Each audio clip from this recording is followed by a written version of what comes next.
All right, let's talk about the book that completely blew up the fantasy genre as we knew it. George R. Martin's A Game of Thrones. Seriously, this thing came along and challenged everything we thought we knew about heroes, magic, and happy endings. The genre was never, ever the same again. So, here's our game plan. First, we're going to look at what fantasy was like before this book hit the scene. Then, we'll see how A Game of Thrones just shattered all those old rules. We'll dig into its main theme, the incredibly high price of power, and figure out what makes its characters so different. And finally, we'll wrap up by looking at how it completely redefined fantasy for a whole new generation. Okay, so to really get why this book was such a big deal, we gotta turn back the clock a bit. We need to set the stage. What was the world of fantasy even like before 1996? Well, for a long, long time, fantasy kind of followed a script. You had your clear-cut good guys and your obviously evil bad guys. The noble hero would go on some epic quest, and, spoiler alert, they'd almost always win in the end. It was a nice, comforting formula. But, yeah, that formula was about to get tossed right out the window. So that really begs the question, right? If that was the tried and true formula, what on earth did A Game of Thrones do that was so incredibly different? So in 1996, this book drops, and it doesn't just bend the rules. It absolutely shatters them. It dragged the fantasy genre, which was often, pretty idealistic, kicking and screaming into a world of brutal, gritty realism. And that's exactly why people call it a landmark work. It's because it completely ditched that simple good guys versus bad guys thing. Suddenly, you, the reader, are dropped into this world that's all about power, shifting loyalties, and just the raw, brutal reality of trying to survive. So how did Martin pull this off? Well, a huge piece of the puzzle is the way the story is told. See, instead of following just one hero, we jump between the viewpoints of a whole bunch of different characters. And here's the kicker. Each one of them only knows a little piece of the story. They're all biased. This is such a brilliant way to show one of the book's biggest ideas, that truth isn't some solid thing. It's fragmented. And in this world, power goes to the person who can sell their version of the truth the best. And that brings us right to the beating, bloody heart of this whole story. Power. The most famous line from the book, well, it's not just a cool-sounding threat. It is the absolute #1 law of this world. Yeah, this Game of Thrones, it's no adventure. It's a brutal zero-sum contest. To the kings, queens, and lords playing, people are just pawns on a board, completely expendable. And the book hammers this point home again and again.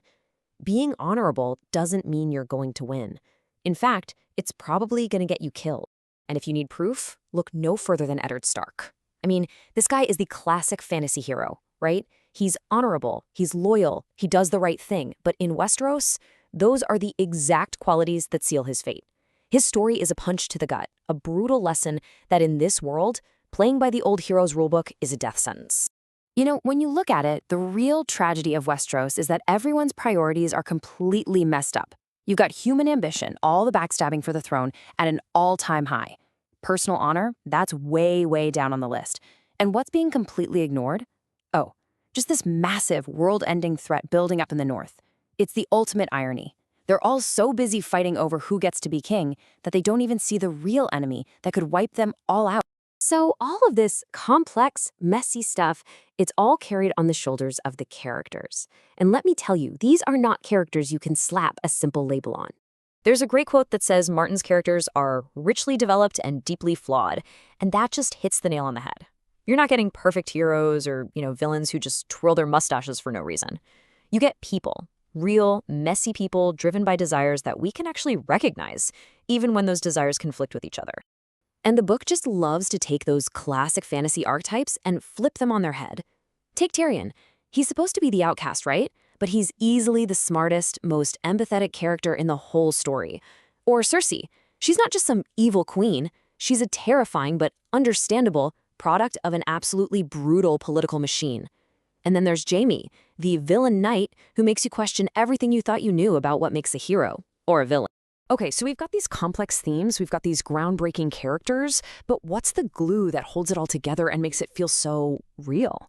Well, it all comes down to the incredible world building. You can almost think of the realism of Westeros as a recipe with 3 main ingredients. First, you ground the whole thing in actual medieval history. The society, the family crests, the religions, it all feels familiar. Second, you make magic super rare and mysterious. That's a huge decision because it means you can't just wave a magic wand to solve your problems. It forces the story to focus on the messy, relatable human drama. And third, the geography isn't just scenery. It actually shapes the conflicts, like the wall, this massive physical and symbolic barrier between the known world and, well, whatever is out there. And this quote just sums it up perfectly. Westeros is not a place of heroes. It is a battlefield of human ambition. This isn't some fairy tale kingdom. It's a brutal stage where the only thing that matters is the very human, very high-stakes drama of ambition and power. So when you boil it all down, A Game of Thrones is just so much more than a fantasy novel. It's really a political tragedy, it's a deep psychological study. Its lasting impact, its legacy, is that it completely messed with our expectations. It refused to give us easy answers, and instead showed us a world that felt just as complicated and just as messy as our own. And all of that leaves us with one final, haunting question that's at the very core of this story. And it's a question that applies just as much to our world as it does to Westeros. In the pursuit of power, are we our own worst enemy? That's the thought A Game of Thrones leaves you chewing on, long after you've closed the book.